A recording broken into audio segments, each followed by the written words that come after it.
Hello everyone and welcome to my B&B Metro official channel. Taylor dies by suicide after hearing Ridge and Brooke are back together in Italy.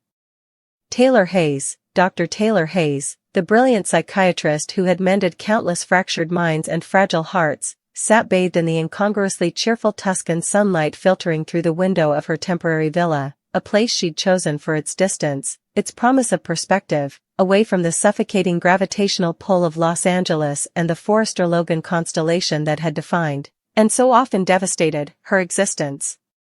She'd been attempting a sketch, a therapeutic exercise, her hand tracing the familiar, beloved lines of her children's faces, a talisman against the loneliness that had become her unwelcome companion since her latest, perhaps final, painful separation from Ridge.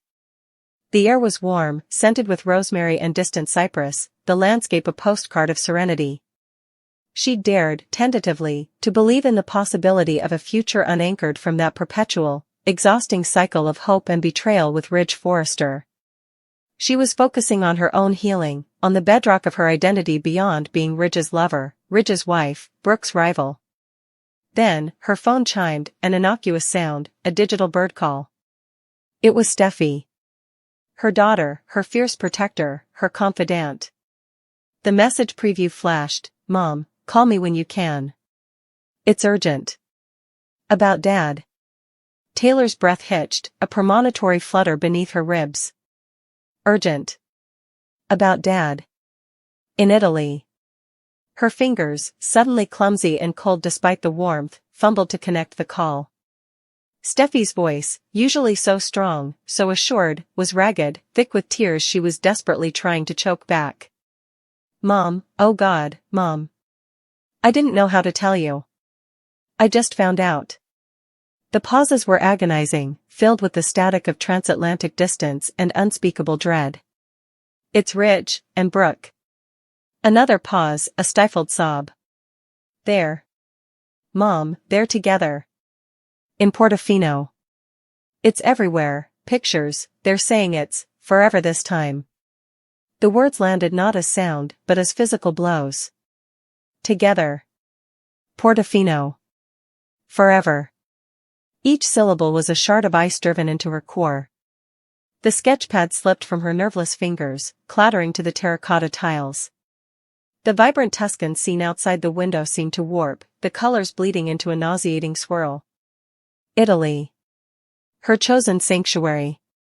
And he was here. With her. Brooke.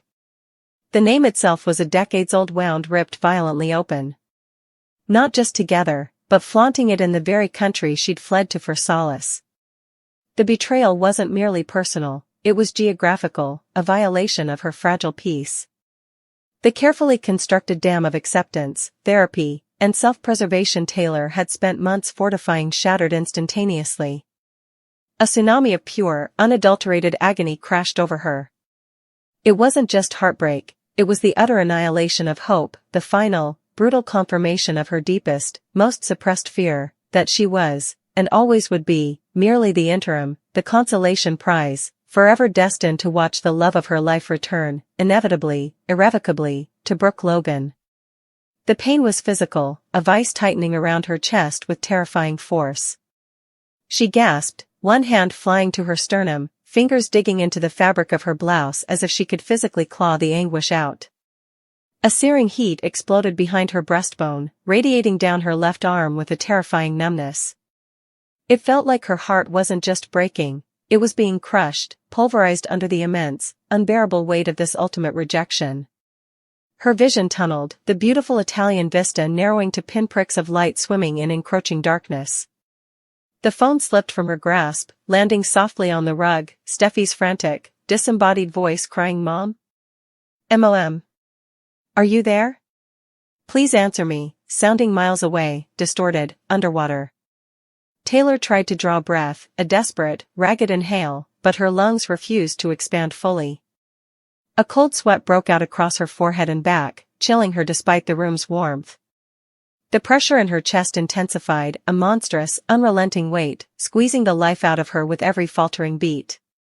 She recognized the symptoms with the detached horror of a physician diagnosing her own terminal illness, crushing substernal pain, radiating pain, dyspnea, diaphoresis, profound weakness.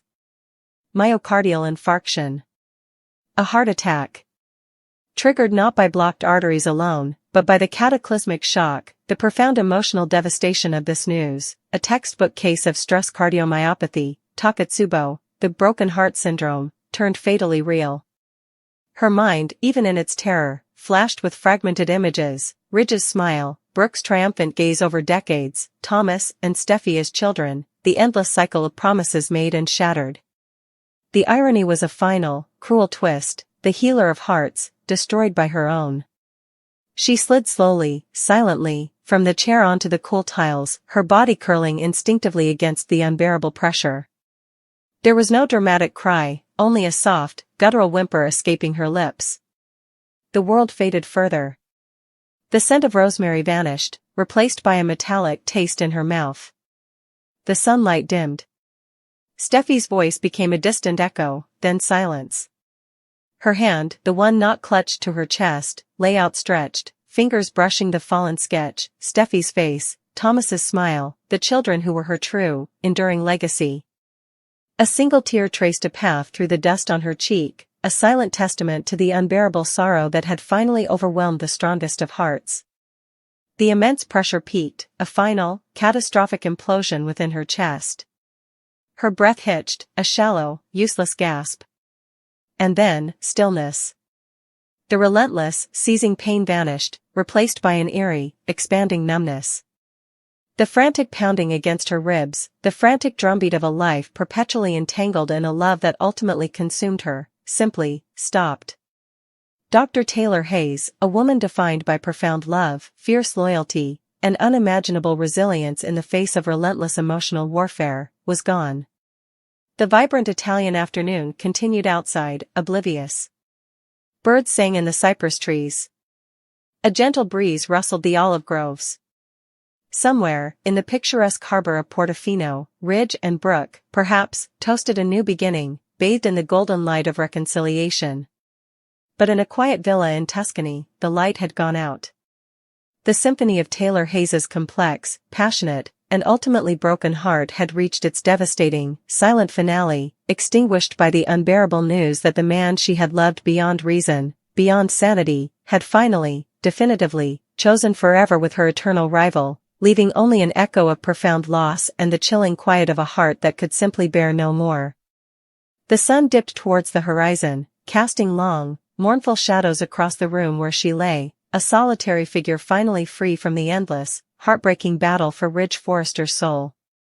Bill's furious outburst and Taylor's emotional collapse. Ridge is warned by Eric about Nick. Eric Forrester warns Ridge Forrester on Monday, August 4th, about Nick Marone's intentions with that ring and that he is aware that Brooke Logan is going to get a proposal from Nick. And Ridge needs to take action, you know. Eric advises Ridge to act quickly in order to persuade Brooke to contact him again before it's too late. Naturally, there will be more overt indications this week that her life is in jeopardy. Naturally, it will be because Brad Bell has never written anything unexpected. Finn continues to investigate Liam Spencer's case and discovers evidence that supports his theories about her possible involvement. After that, Finn will go up to Grace Buckingham. Of course. I would like to see him rerun a scan on Liam, but it doesn't appear that will happen. I'm not sure if that's in the scans or the notes. In any case, he will discover what Grace did. And before Finn comes seeking for her, she truly seems to believe that her troubles are ended. The person Grace needs money to deal with is calling her on the phone. She committed this $1 million scam in part because of this. Never again bother me or my daughters, she tells them. So, I wonder if it's her crazy ex-husband, Dr. Reese Buckingham, who is kidnapping babies. On this week's episode of Bold and the Beautiful, Sheila Carter continues to accuse Lee Finnegan of lying to her about Luna Nozawa and begins to investigate. A serious drama with Nick, Brooke, and Ridge emerges. Finn accuses Grace of something on Tuesday, August 5th. Finn may believe he has the proof because he accuses her of lying about Liam's condition, the brain tumor, and other things. It's going to get really messy. The fact that she has been discovered seemed to have stunned Grace. While they are aboard his yacht, Nick is also preparing to pop the question to Brooke. Brooke and Nick are boarding the boat. In order to pop the question, Nick is taking Brooke somewhere. She appears to be riding on the perilous transom of the boat during one scene in Tuesday's show, even though they are about to have lunch. When you have a motor up below a boat rather than the outboard motor behind it, that's similar to the back smooth part. If you're not a boater. In any case, Nick's boat has been experiencing steering issues, and you shouldn't really be back there without a life jacket. They are on a moving sea with waves and currents. To avoid a life-or-death emergency, you are expected to be in the seat and, of course, to disregard boating safety regulations. Spoilers for Bold and the Beautiful. Ridge chases down while jogging through Naples. Brooke. Ridge tries to stop Nick from opposing her. Even though Ridge is still engaged to Taylor and has no plans to break things up at that time, it seems more like he understands he can't allow Brooke to become engaged to Nick. All that matters is that Ridge despises Nick. And he has no say in it. And, you know, this is just how waffle boys are. Liam is no longer in the hospital. At the Spencer mansion, he is blissfully resting on Bill's couch downstairs. I hope Logan is looking after him over there. On Tuesday, we will witness Liam and Hope discussing their recollections of their time spent together. And now that Liam has this fresh lease on life, I'm just wondering if things will change between them. That backup girl who just arrived from France might be useful to Carter Walton. If Liam gets an opportunity to reunite with Hope, Daphne Rose might also get a shot. Liam's recuperation and the boat proposal drama, important bold and beautiful moments. Then, as they speed across the sea on Wednesday, August 6th, Ridge spots Brooke on the back of Nick's boat. Ridge appears to be rather concerned as well. Catherine Kelly Lang needed a stunt double for this shot, so he should. Nick may be experiencing some boating problems, which is why Brooke is going overboard. Recall that they had the mechanic fiddling with the steering wheel while shouting in Italian. It appears that will play a role. Ridge then plunges into the ocean. I have no doubt that he will make Nick look as horrible as possible in order to save Brooke. Ridge will therefore become emotionally invested in this whole situation of his racing to save Brooke from drowning. Eric, his father, was correct. The idea of Brooke being gone is simply too difficult. It will lead to their reunion. I anticipate having a lot of flashbacks. Just get ready. Flashback day can occur on Wednesday. Thursday as well, as it is likely to persist. Spoilers for Bold and the Beautiful. Grace's startling disclosure. When Grace eventually confesses to Finn, he is shocked. I'm curious as to whether she tells Finn the whole truth about what she did to Liam or if she's attempting to distort, justify, or acknowledge it. Grace's confession is likely to shock everyone. It's really going above and beyond to pretend that Liam has cancer.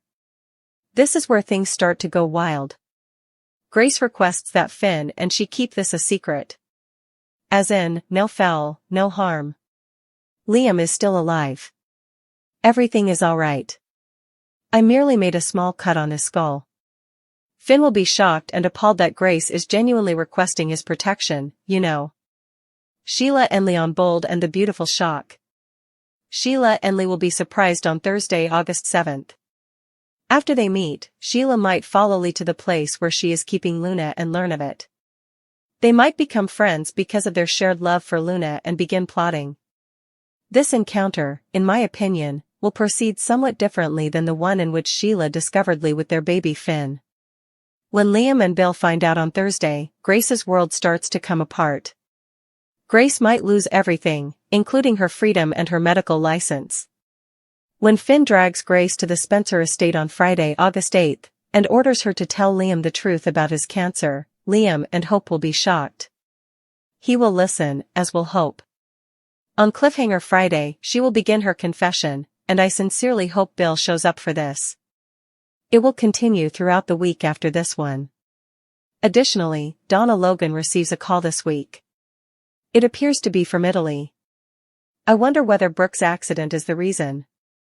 Additionally, I wonder if Donna will learn of Ridge and Brooke's reunion before they return to Los Angeles. Emotional conflicts at the Spencer mansion and Grace's decline. After Grace completes her confession, she will face severe repercussions during the week of August 11th to 15th. This is going to be crazy, it seems. I'm sure she's already spent the money she received from Bill. She needed to reimburse someone. Liam will also be appalled. Hope might be enraged. Grace might be left penniless and forced to depart Los Angeles on a walk of shame or face arrest. Let's see how that turns out. The terrible truth that Finn made Grace tell is causing Hope and Liam to struggle. Although this is a game-changer for Liam, he could find it difficult to accept that he was defrauded by a doctor who was not a cancer patient. Naturally, Finn and Bridget Forrester are glad they have discovered what Grace is up to, but they are appalled by the extent of Grace's heinous deeds. Sheila will want to assist Lee with Luna, and Lee will be questioned about this. When Ridge returns from Italy and has to break the news to Taylor that he is returning to Brooke, she will be distraught. Taylor will be devastated and crying. We'll see whether Donna notices and gives Taylor a clue. Despite his shame, Ridge plans to stay with Brooke. Additionally, I kind much hope Taylor gives him a face slap. Bill will be indignant, and Eric will be smug. Taylor Hayes' shattering emotional breakdown, both ignited by the relentless unraveling of deception and the fickle, destructive power of reclaimed desire. The epicenter of this seismic shift pulsed from the sun-drenched, treacherous waters off the coast of Italy, where Eric Forrester's urgent warning to Ridge Forrester about Nick Marone's imminent proposal to Brooke Logan set off a desperate, possessive chain reaction. Eric, playing the seasoned patriarch and bridge cheerleader, implored a conflicted Ridge to act swiftly before Brooke accepted Nick's ring, subtly invoking ominous, heavy-handed hints, a Brad Bell hallmark, that Brooke's very life hung in the precarious balance, a foreshadowing Ridge initially dismissed as mere romantic rivalry but would soon confront in terrifying reality.